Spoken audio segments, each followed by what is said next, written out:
Salut, salut! Bienvenue dans l'épisode 68, Comptabilité démystifiée, les fondements incontournables pour entrepreneurs débutants.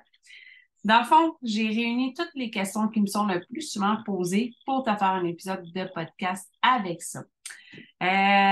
Salut tout le monde, bonjour, bienvenue dans un nouvel épisode de ton podcast Skyoctabiz. Je suis Audrey, la diva des chiffres, passionnée de tout ce que les chiffres ont à nous raconter. Aujourd'hui, on va plonger dans les fondements de la comptabilité destinée pour entrepreneurs débutants. Comme je le disais en intro, c'est vraiment les questions qui me sont les plus posées que j'ai décidé d'y répondre par épisode de podcast. Fait que là, que tu sois en train de lancer ton entreprise ou que tu souhaites simplement comprendre les bases de la comptabilité, cet épisode est fait pour toi. Alors, on sort nos cahiers de notes. Moi, j'en ai tout le temps, partout. J'en ai deux autres devant moi. Je prends toujours des notes. Il y en a qui vont les prendre informatiquement. L'important, c'est que tu les prennes pour que ce soit le plus efficace pour toi, de la façon à toi de les prendre. Parce que là, aujourd'hui, on va explorer des principes clés, les types de comptes et comment tenir une comptabilité propre et organisée. Plus ta comptabilité va être structurée, organisée et clean, moins ça va te coûter cher en frais de comptabilité. Fait que c'est sûr que j'en ai des clients qui, eux, ne veulent même pas y toucher. Mais des fois, quand il y a un gros bordel qui a été créé, ça serait peut-être avantageux. Puis moi, je trouve que quand tu as une business, c'est important, pareil, que tu t'impliques au niveau de ta comptabilité. Ne serait-ce que de lire, puis d'être capable ou de demander à la personne qui s'occupe de tes chiffres qu'elle t'aide à comprendre, à interpréter tes rapports financiers que tu reçois tous les mois. Si tu n'en reçois pas tous les mois, tu me dis, Audrey, de quoi tu parles, des rapports financiers tous les mois? Ouf, là, il faudrait qu'on jase. Donc, principes fondamentaux en comptabilité. On va commencer par les bases. La comptabilité, ben, c'est ton langage d'affaires. Donc, tu es mieux de savoir parler ton langage parce que sinon, ben, plate à dire, mais c'est sûr que, tu sais, il y en a qui réussissent pareil, même s'ils ne veulent pas s'impliquer au niveau de la comptabilité, c'est qu'ils délèguent à la bonne personne, tout simplement. Mais je dis qu'entrepreneur, quand tu commences, tu es mieux d'être capable de parler le langage comptable. Je ne dis pas d'apprendre c'est quoi une balance de vérification, un flux de trésorerie, un bilan, un état des résultats. Peut-être pas nécessairement dans ce sens-là, mais de comprendre vraiment les bases, ça, c'est important. Parce que le langage des affaires, la comptabilité, là, ça consiste à enregistrer et à suivre toutes les transactions financières de ton entreprise. Donc, veux pas, tu n'as pas le choix de t'impliquer, tu n'as pas le choix de savoir qu'est-ce qui se passe dans ta business, tu n'as pas le choix de participer à ça. Les trois principes fondamentaux d'une comptabilité sont la comptabilité en partie double, la continuité d'exploitation et la séparation entre les finances personnelles et celles de l'entreprise. Ça, là, je vois tellement, mais tellement des mix, ça a pas. La pire erreur que tu peux faire, là, déjà là en partant, là, c'est de prendre, mettons, on va prendre communément QuickBook parce que c'est lui qui revient le plus souvent, de prendre ton QuickBook et de linker ton compte de carte de crédit personnel sur lequel tu passes des achats professionnels. Ça, c'est la pire gaffe à faire. Ne jamais faire ça. Tu ne lignes pas un compte dans ton QuickBook si ce n'est pas que du corporatif. Puis si tu me dis, hey, mais moi, je suis juste travailleur autonome, je suis juste enregistré. Fine, tu peux t'ouvrir un deuxième compte chèque à ton nom, pareil, mais vraiment de séparer ton personnel de ton corpo, c'est super important. Parce que tu vas dire, oui, mais à la fin de l'année, ça revient au même. Peut-être, oui. Oui, effectivement, ça revient au même à la fin de l'année parce que t'es imposé sur la globalité. Sauf que ce que tu n'aimerais pas ça savoir si ton activité est rentable ou si tu fais juste dépenser de l'argent ou où est-ce que va ton argent. Tu en dépenses trop en X, Y, bébelle, ben, tu aimerais ça le savoir, je pense. La comptabilité en partie double, c'est quoi ça? C'est la fameuse écriture en le compte en T. Ça, je le vois allègrement en détail dans ma formation La Diva des chiffres, que je te mets le lien dans la description de cet épisode de podcast-là. C'est quoi voyons, la comptabilité en partie double. Ce que ça veut dire, c'est que du côté gauche, c'est toujours les débits, puis du côté droit, c'est toujours les crédits. Suffit aussi, mais ça, comme je te dis, on le voit en long et en large dans ma formation La Diva des chiffres, que je t'invite à aller consulter. Si tu n'es pas certaine, tu peux m'écrire. Mais dans le fond, ce qui est important de savoir, c'est le compte que tu as entre les mains ou la dépense que tu as entre les mains, elle va se codifier dans quel type de compte. Est-ce que c'est un compte qui est créditaire, débiteur? Qu'est-ce que ça veut dire créditaire, débiteur? Là, je te fais un rapide survol. Si ton compte est débiteur, il va augmenter au débit. Comme ton compte de banque, c'est un compte débiteur parce qu'il augmente au débit. Là, tu vas dire, ah non, mais c'est ça, c'est un petit peu plus poussé, mais comme je te dis, on le voit dans le diva des chiffres, mais c'est pareil, c'est important de savoir que chaque transaction que tu fais, exemple, aller mettre de l'essence dans ton véhicule, même si c'est pour aller rencontrer un client, ben cette transaction-là doit se faire en deux, elle est double.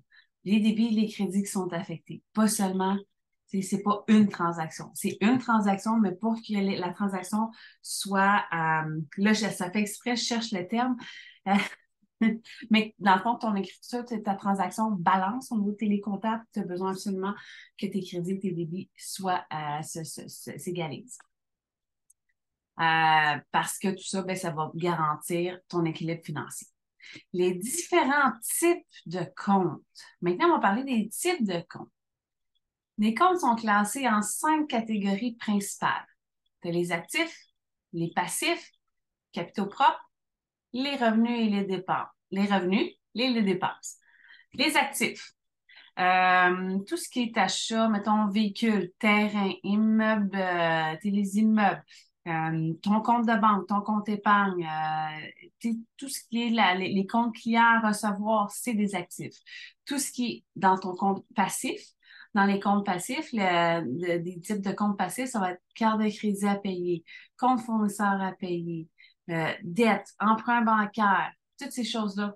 Les taxes que tu dois au gouvernement, ça fait partie de tes passifs. Les salaires que tu dois verser aussi, ça fait partie de tes passifs. Les vacances à payer font partie de tes passifs. Toutes ces choses-là. Ensuite de ça, les capitaux propres. Bien, ça, les capitaux propres, c'est là que tu vas avoir les bénéfices de ton entreprise. Ça concerne principalement les incorporations que ça devient vraiment assez important, mais même si tu es travailleur autonome, c'est important pareil. C'est ta mise de fonds, les bénéfices, est-ce que tu as emprunté de l'argent à la compagnie, des choses comme ça que tu vas mettre dans les capitaux propres. Au niveau des revenus, bien, ça dit tout ce qui est revenu. Si c'est des revenus de formation en ligne, si c'est des revenus de prestation de services, si c'est des revenus de vente de produits, si c'est des revenus d'intérêt parce que tu as chargé des intérêts à tes clients qui ne payaient pas, ça va vraiment dans les comptes de vente. Puis tout ce qui est les comptes de dépenses, frais de téléphone, Internet, frais de représentation, frais de publicité, frais d'honoraires professionnels. Attends, là, j'essaie de réfléchir vite, vite. Les salaires qui étaient à payer, mais qui sont maintenant payés, ça devient une dépense. Ben, tes achats quand tu es en produit, ça, je pense, j'en ai parlé dans notre épisode de podcast, quand tu achètes des produits, ça devient de l'inventaire. L'inventaire, c'est un actif. Mais une fois que ton inventaire est vendu, ça devient une dépense. Le prix, le coût que ça t'a coûté devient une dépense. Là, ça fait exprès, là, ça ne vient pas là, au niveau des comptes. C'est les 5 000, souvent, les dépenses, là, j'essaie de voir. Puis, tu sais, ça peut être aussi l'écart au niveau des écarts de caisse, au niveau des taux de change, au niveau des devises, si tu achètes au US, des affaires de même. C'est tout ça qu'il faut aller dans les dépenses. Les actifs représentent ce que l'entreprise possède, comme les biens, l'argent, la banque, les créances. Les passifs sont les dettes, les obligations financières. Les capitaux profs sont la différence entre les actifs et les passifs, puis ils représentent la valeur nette de l'entreprise. Les revenus sont les entrées d'argent, tandis que les dépenses sont les sorties d'argent. Ça, c'est la belle petite phrase pour résumer ce que je viens de t'expliquer. Petite gorgée d'eau. Juste m'assurer que ça enregistre bien. On enregistre. Yeah! Donc, tenir une comptabilité propre et organisée.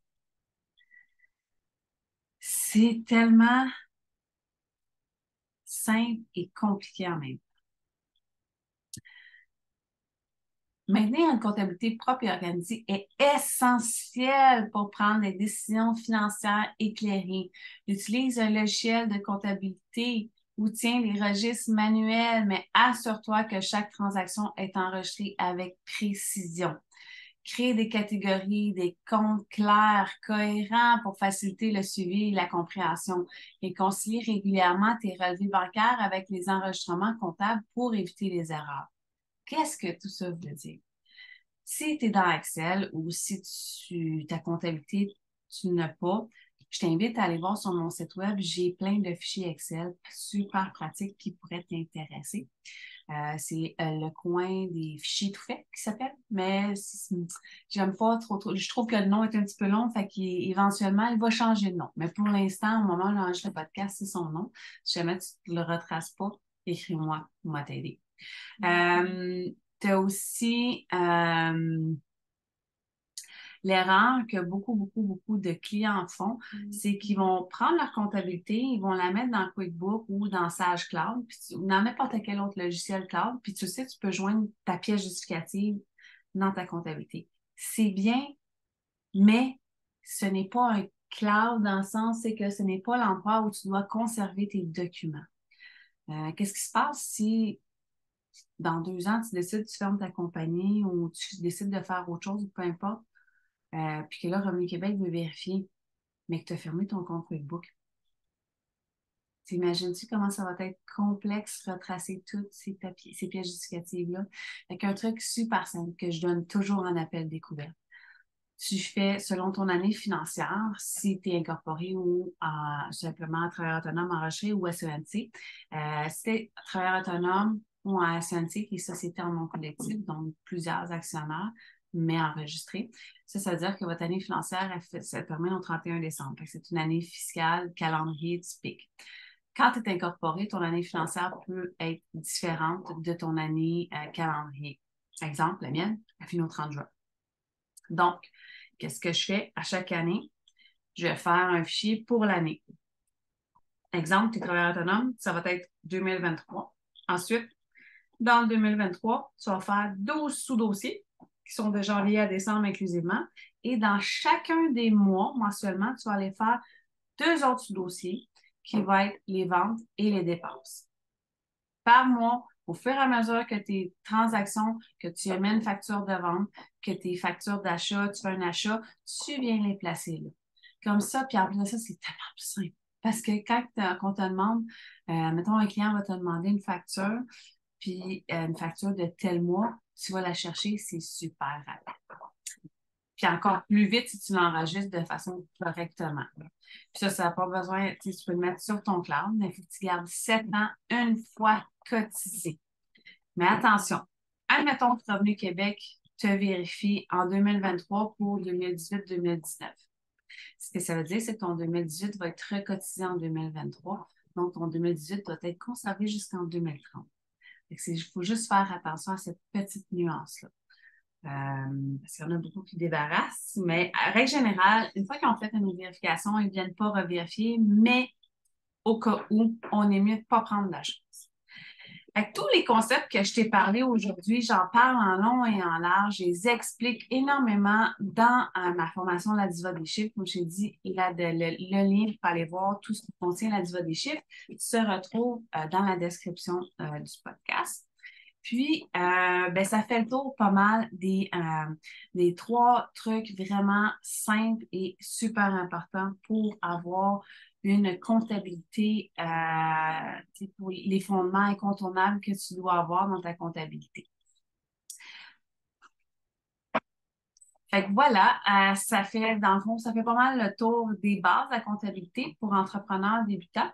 On a survolé les principes fondamentaux, les types de comptes, l'importance de tenir une comptabilité propre. La comptabilité peut sembler complexe au début, mais avec la pratique, des connaissances, de former, avec des bases solides, telles que ma formation à la Diva des chiffres, tu vas être en mesure de gérer tes finances d'entreprise de manière efficace, structurée, organisée. N'oublie pas que chaque transaction compte, peu importe le montant. Alors, prends le temps de comprendre les bases pour une fondation financière solide. Merci de m'avoir rejoint aujourd'hui. Puis on se retrouve la semaine prochaine dans un autre épisode de podcast. Puis sur ce, bonne semaine. Puis n'hésitez pas, venez m'écrire sur les réseaux sociaux, venez m'écrire. Il y a un quiz à la fin si tu l'écoutes sur Spotify. Il y a un quiz à la fin. Comme ça t'invite à participer. Viens m'écrire, donne-moi tes commentaires. J'aime ça. J'aime savoir qu'est-ce que tu as apprécié. Puis quels sujets que tu aimerais que j'aborde. Sur ce, bonne semaine!